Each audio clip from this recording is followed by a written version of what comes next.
You want to make a lot of money? You want to be successful? How do I get from where I am to where I need to be?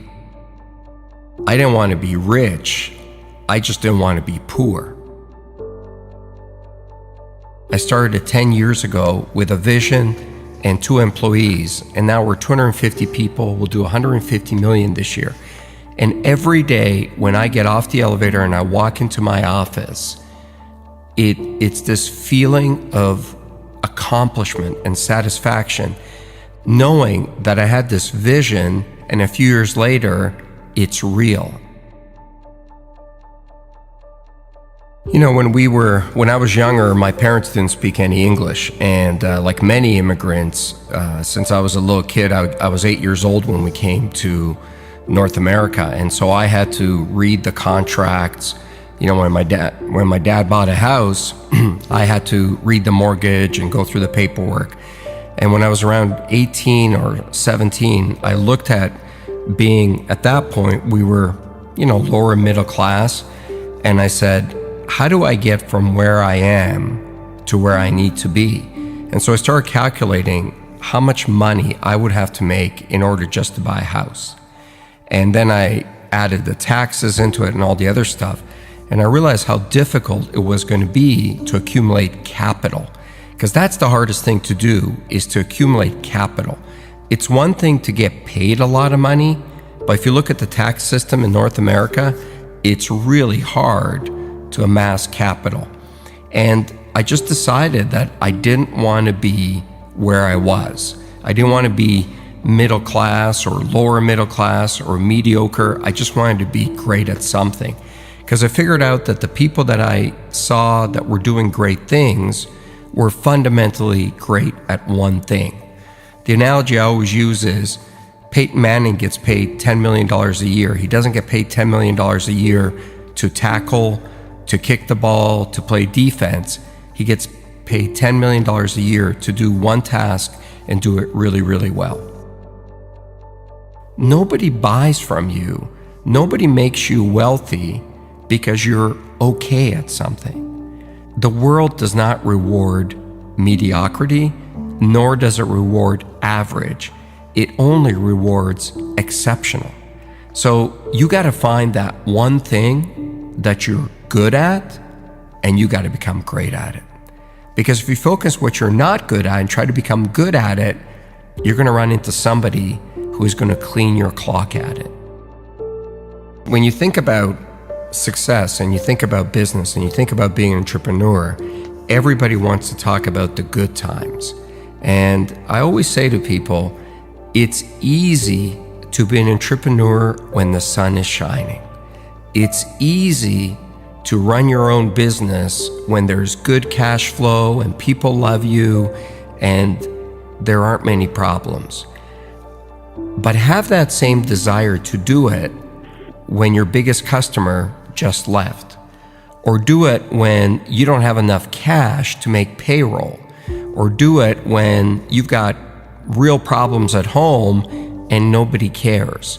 Being a great entrepreneur is the ability to stay focused and highly motivated when there's failure around you. It's not your ability to handle success that'll decide how successful you'll be. It's your ability to absorb failure. Not take failure, not get hit, but absorb it. I mean, absorb it with every fiber of your body. When there are those days where you feel like, I just cannot go on. Get up on those days, get in front of your team, and get them going in the same direction, and be highly motivated on those days. Because if you can do it on those days, you can do it any day. Being a successful entrepreneur is really lonely. I'm not saying that because I expect people to call me up and say, I'll be your friend and look for sympathy. But it's true. The more successful you are as an entrepreneur, the lonelier it is, because there's just less people that you can hang out with. And the bigger you are, also the bigger the target on your back, and someone's always out to get you. When you're starting out and things aren't going well, misery really does find company. It's easy to find a lot of people to have a beer with and hang out with. But that level of focus to keep going is really difficult. And so one of the things I try to do is I look for people that have been where I want to go. And I love to learn. I've looked for many people along the way. From Warren Avis, the guy who started Avis Rent-A-Car, I used to work for him indirectly. He owned a holding company that I worked for, and he was a great guy. To people you've never heard of, to even some of the other sharks. I've learned a lot from Mark Cuban. I've learned a lot from Damon John. I've learned from a lot of people. The biggest lessons, and my biggest mentor, was always my dad, because that level of courage I had never seen in another human being. And when I was younger, I didn't really understand it. Once I got older, I understood the sacrifices that he had to make for me to be given the opportunity to be successful. I mean, he was 37 years old, left a communist country, crossed the border, hopped on a boat, and brought his wife and me, my mom and I, with one suitcase to a foreign country where he didn't speak the language, didn't know a single soul, and we had something like $20 in our pockets. That's courage. And as I got older, what I really learned out of that is never complain, because number one, nobody cares, and two, all you deserve in life is an opportunity. Man, when something gives you an opportunity, you got to take it, you don't complain, and you got to go for it. I'm a highly emotional guy. I'm a highly passionate guy. I love my business. I love everything about it.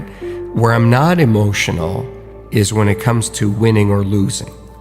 You've got to be very careful about not taking your own bias or emotion into a negotiation or into a fight or into anything, because you've got to be very clear what the goal is.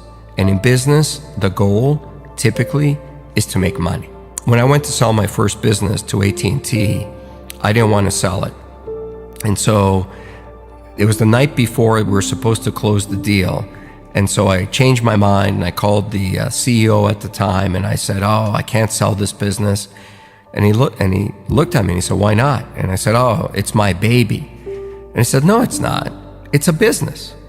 I said, no, it's my baby. And he goes, no, it's not. Your baby is what you have at home. That's your family. Your business is not your family. Your business is an asset that you started. And if you think we're paying you the right price, then you should sell it. If you think you can keep going and maximize the return, then don't sell it. And he was so non-emotional about it, it really hit home for me.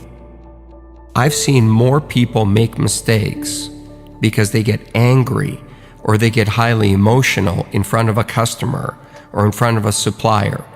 Leave your emotion at the doorstep. Business is about business. When you hit the real world, you're going to start competing with people who are really, really good at something. Technology, advertising, something, and they know it inside out. You want to make a lot of money, you want to be successful, you got to take those people on with a skill that you're world-class at. I hate the word failure. I hate that label. I wake up in a cold sweat in the middle of the night sometimes when I feel like I'm going to fail or I'm a failure.